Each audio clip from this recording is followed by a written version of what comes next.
Hi everybody, this is another topical issue session.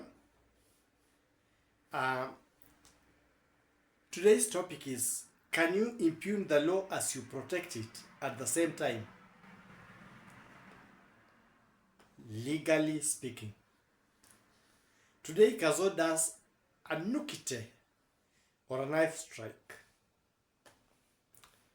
KADZO today is performing NUKITE or a knife strike. This is a strike that is made while striking soft parts like the diaphragm or the voice box or the part between the stomach and the lower rib. It needs a lot of training to harden the hand and fingers. It is the use of an open hand and striking with the fingers tightened together like a knife. This way. Strike, knife strike, knife strike.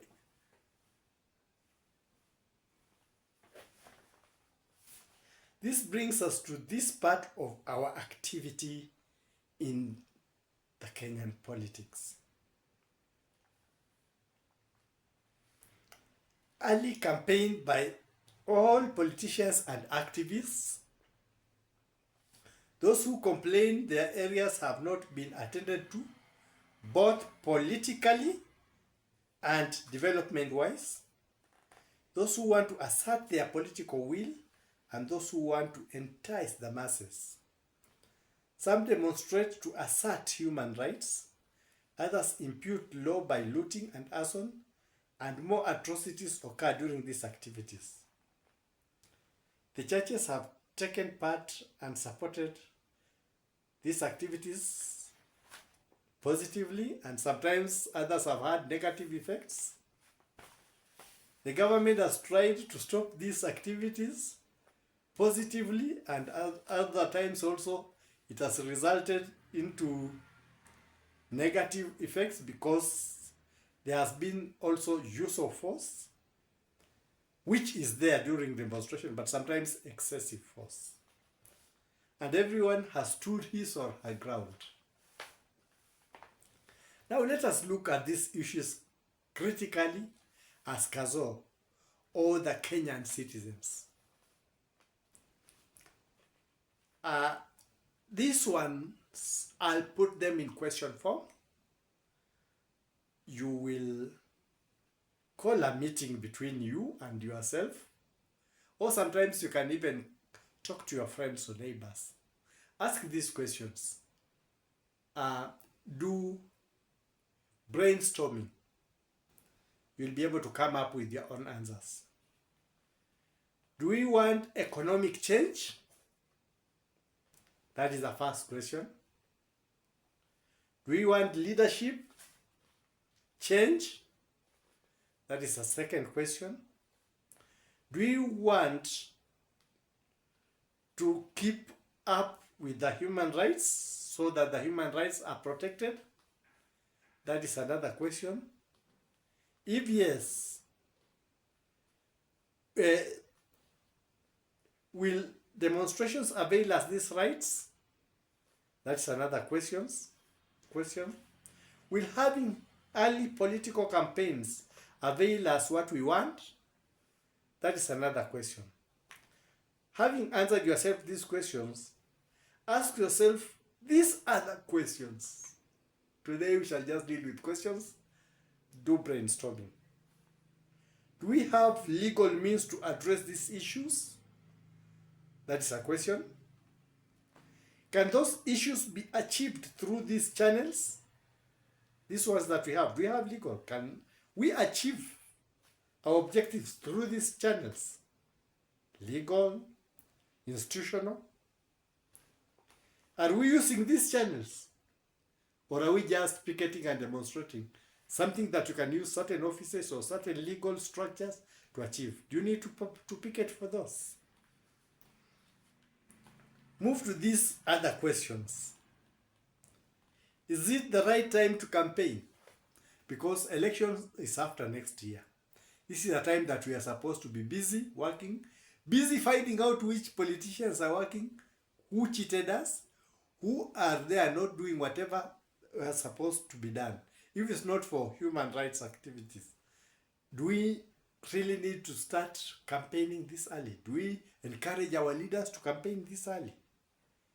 Is it the right time to assert mass movement by picketing and demonstrations if it's not breakage of human rights? Maybe the political issues we have been talking about. Will demonstrations create any change in the situation? If not, do we need to? Another question, are we causing more problems than we have by these picketings? Because I've seen young lives lost. Other people have gotten maimed. I've seen parents crying their children were shot or things like that. Others died, and then there is no money even to take them home. They have again to appeal to the government to give them money sometimes. So is it worth taking our children out there? Or can we use other means? Are we also being used by people to make money through and governmental organizations through these activities? Because also there are sub-organizations that are there. They need action. They need people to appeal. This is what we are doing. We are really asserting human rights, and money is flowing. But those on the ground, many who are suffering, do not even notice what is happening. Because there are those who are fighting for your rights, there are those who are fighting for their pockets. Another bunch of questions. These ones are very sensitive, Kenyans. As we go on, we are doing things, but this is a country that is governed by the rule of law. And if we don't abide by that, we shall always end up with problems, because you break the law and we break the law and we all impugn the laws, and then there is anarchy. Another bunch of questions. Can people red-carded or impeach leaders without impugning those laws if they have not been legally cleansed? That's a question we should ask. We have had governors, we've had MCS. This time we have had governors, a governor or governors.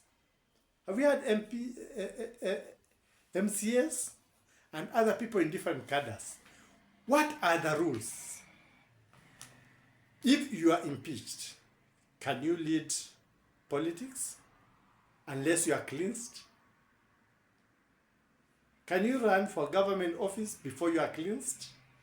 Because if you have to campaign and do everything, it means that you are ready to ascend to a government office, which means that you have to legally reverse. Because what do the impeachment laws in Kenya say?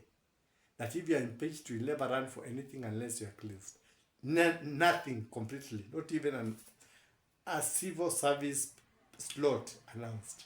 So, for the MCAs, for the governors, for whatever that are impeached and are actively in the political field, can you impugn the law? By protecting it. If you impugn it, will you protect it? Another question, can you be a leader of a political movement when you're not cleansed? Do the laws allow the registration, or do we do it because it's traditional? Can you lead rallies to those effects? Legally speaking, I'm asking the legal fraternity in Kenya to answer these questions. The civilians to answer these questions. Those in the government sector and other places to answer these questions. Anybody to answer these questions. Because we've seen when people are playing football, if you are red-carded, do you get back to the field and play? Or do you wait for the matches that are supposed to be waited before you play? Do you play the next match, or how does it go? Or even if you are given 2 yellow cards, but if you are red-carded, what happens? Can you play in the same match? I put this to all.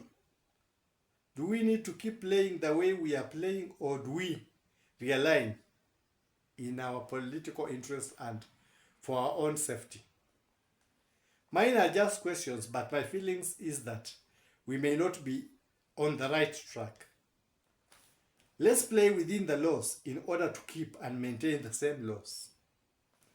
Those that can hear or listen to me, take note of this and don't lead us to chaos and anarchy through impugning the laws. That is my take. Because if we impugn the laws, then we cannot be expected to safeguard the same laws.